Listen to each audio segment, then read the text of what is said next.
All right, 8th grade, so hopefully you have opened up the Google Doc with these problems on it. Like I said, if you have a printer, it would be a great idea to print these out like I did. Otherwise, you should be writing the answers to all of these things in your notebook somewhere, right? So that you can keep track of what you're doing and, of course, send me photos.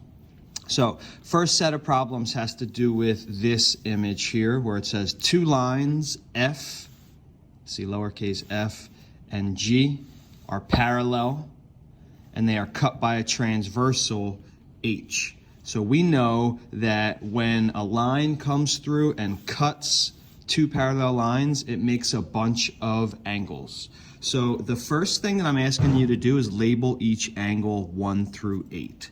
So go through and say, all right, we'll call 1, 2, 3, 4, 5, 6, 7, 8. And then I want you to practice rewriting the names of these, right? So I said, for example, angle 1, this corner is called AGE. So remember how we name angles, the 3 points that make it. This angle 1, AGE, that's that angle here, AGE. So angle 1, we would say is the same as angle AGE. Angle 2, this one, you could call this angle EGB, or you could call it BGE, BGE. Either one, I'll call it angle EGB. So that's the first thing I want you to do, is go through and rename each of these. Then, after you do that, you're going to name two pairs of alternate interior angles. So remember, interior angles are the ones that are inside of the two parallel lines. So we're not looking at what's outside, we're just looking at the inside of those two parallel lines. So it looks like angles 3, 4, 5, and 6 are the ones that are inside. Now we need alternate interior. So alternate means the ones that are on the opposite sides. So for instance, angle 3 and angle 6 are on opposite sides of the transversal inside the two parallel lines. So 3 and 6 are alternate interior, and 5 and 4 are alternate interior.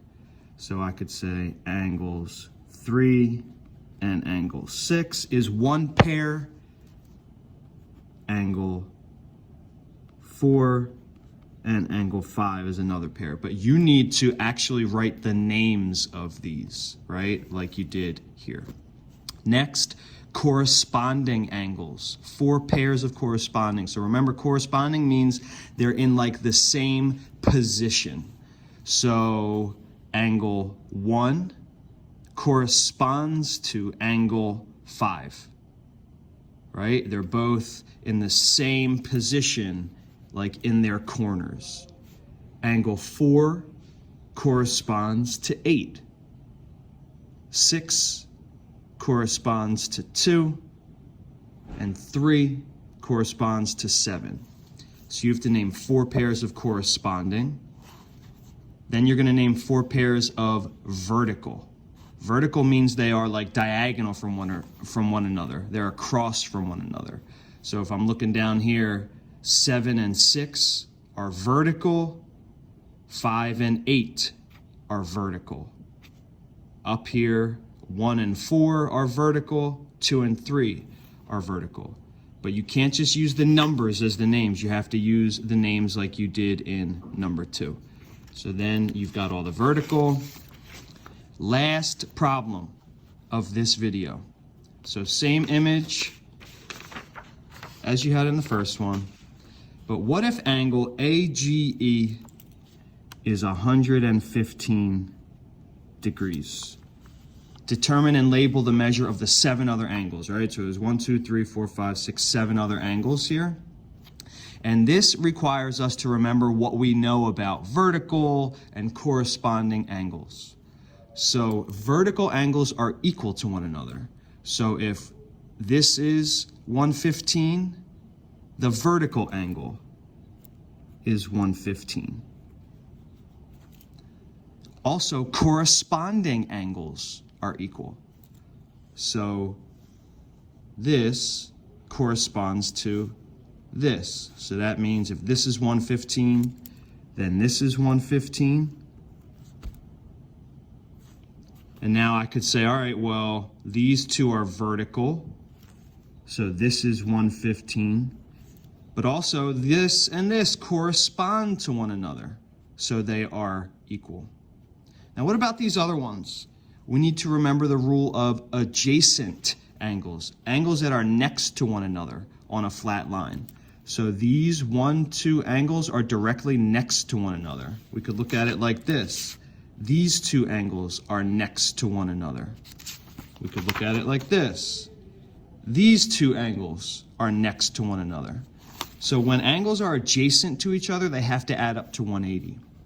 So 115 plus whatever this is has to add up to 180. So I know that 180 minus 115 is, quick math, 65 degrees. Now, 65 and 115 have to add up to 180, right?